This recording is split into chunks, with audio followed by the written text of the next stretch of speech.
kababayan, nauunawaan ko ang galit at pagkadismaya ninyo. Nauunawaan ko ang galit ng taong bayan sapagkat sa nakalipas na ilang buwan, bago pa man sumabog ang issue sa flood control, madalas na akong nakikipag-usap at nakikinig sa mga hinaing ng ating mga kababayang overseas Filipinos ukol sa transparency, accountability, peace, at security. Nauunawaan ko ang galit ng taong bayan dahil nasaksihan ko mismo kung paano minanipula ng House of Representatives ang budget ng Department of Education. Sa halip na sundin ang listahan ng DepEd upang matugunan ang malalang kakulangan sa classrooms, misulang ginawang pork barrel ang pondong nakalaan para sa kabataang Pilipino at pinaghati-hatian ng mga kongresistang malapit sa mga makapangyarihan.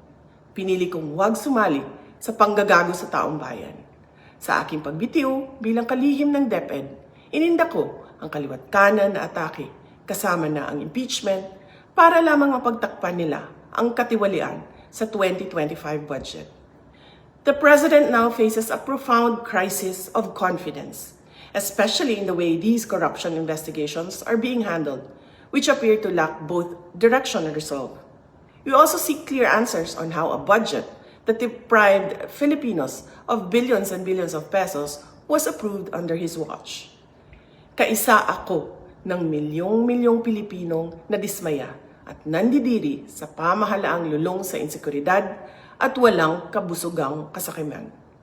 Ang karapatan nating magsalita at magpahayag ang sandigan ng demokrasya.